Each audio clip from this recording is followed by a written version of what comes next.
नमस्कार दोस्तों, एक बार फिर से आप सभी का स्वागत ज्ञान क्षेत्र में करती हूँ। दोस्तों, आज हम कारक के भेद के विषय में जानकारी प्राप्त करने जा रहे हैं।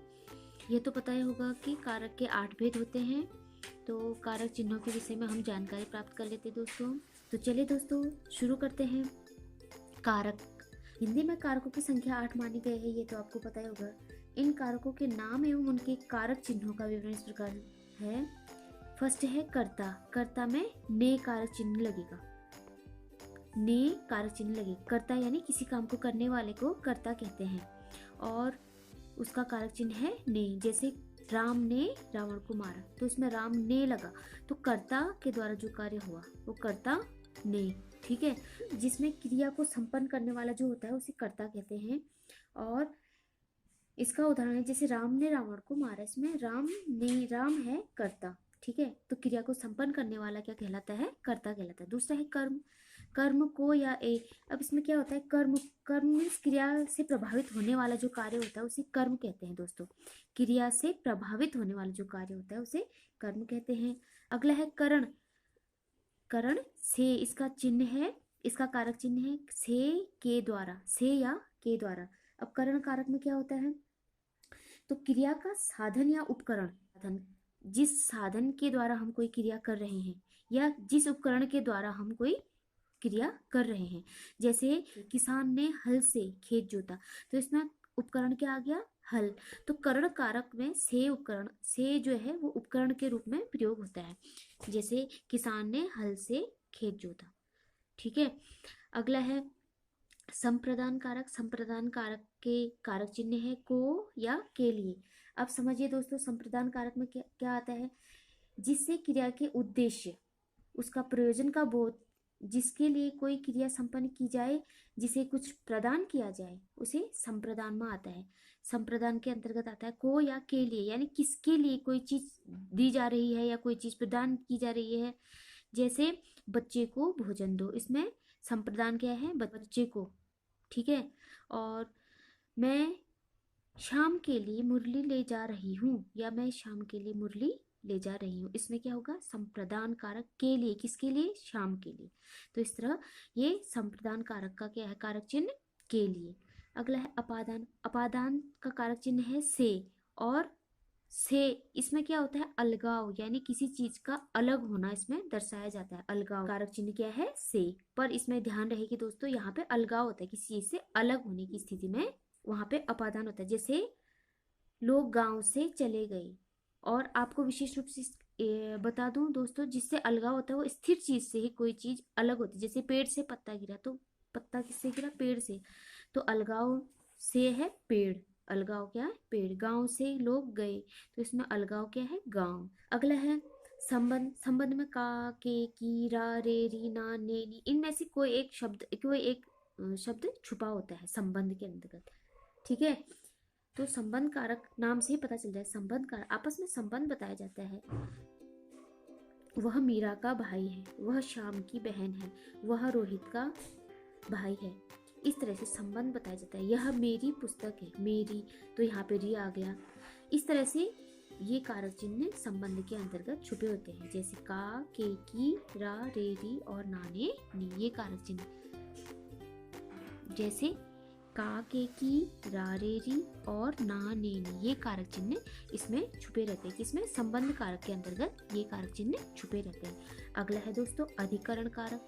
अधिकरण में क्या होता है? मैं या पर, या तो मैं छुपा होगा उस वाक्य के अंतर्गत या पर छुपा होगा। जो क्रिया के आधार यानी जगह का, या आधार यानी कोई स्थान है या कोई समय है या कोई अवसर है आदि का बोध कराता है।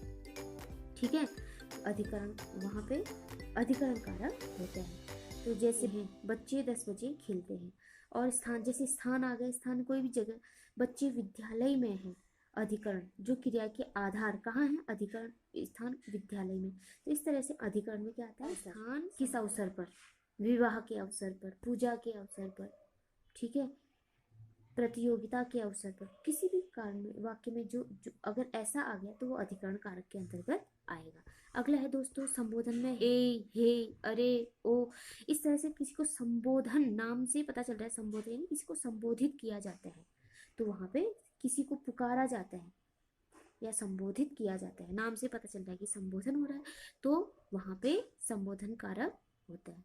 तो अब आपको यह चीज ध्यान में रखनी है कि कारक है, कारक के चिन्ह। एक बार मैं रिवीजन करा देती हूँ दोस्तों। कर्ता का ने हो गया, कर्म को या ए, करण से या के द्वारा। आपको ध्यान रहना चाहिए कि के द्वारा कोई साधन है, ठीक है। इसमें आपको याद रखना है कि कोई साधन है, साधन या उपकरण, या तो साधन है या उपकरण है, उपकरण, ठीक है दोस्तों।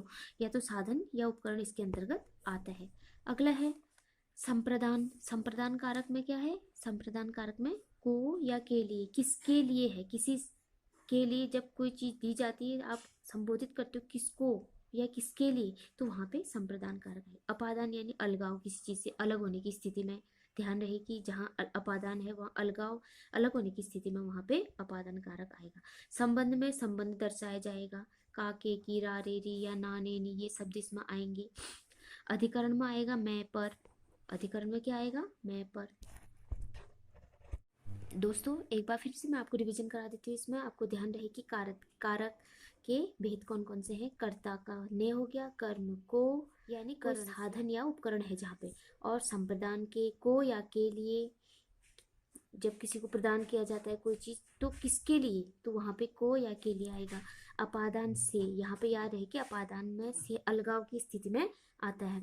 और संबंध का के की रा रे री और ना ने नी, इसमें यह आएगा, ठीक है। संबंध का के की रा रे री और ना ने नी आएगा। अधिकरण में पर या स्थिति, या तो स्थान दर्शाएगा, समय दर्शाएगा या अवसर दर्शाएगा। इस चीज को ध्यान रखें, या तो समय होगा या स्थान होगा या कोई अवसर होगा, ये इसमें दर्शाया जाएगा। अगला है संबोधन। संबोधन ए हे अरे ओ, इसमें जब किसी को संबोधित किया जाता है वहां पे संबोधन कारक होता है। तो दोस्तों एक बार ध्यान रखने योग्य बात यहाँ पे यह है कि करण में भी से आ रहा है और अपादान में भी से आ रहा है। तो इसको समझिए, अच्छी समझिए दोस्तों कि करण में से क्या आता है, वो साधन या उपकरण आएगा।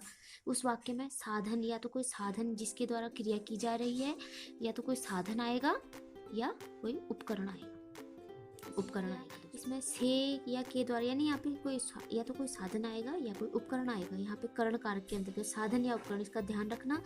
और जो अपादान कारक है, अपादान कारक में से जो आएगा वो अलग होने की स्थिति में आएगा, किसी चीज से अलग होने की स्थिति में आएगा। तो दोस्तों ये था आज का वीडियो, इसमें हमने कारक के विषय में पढ़ा।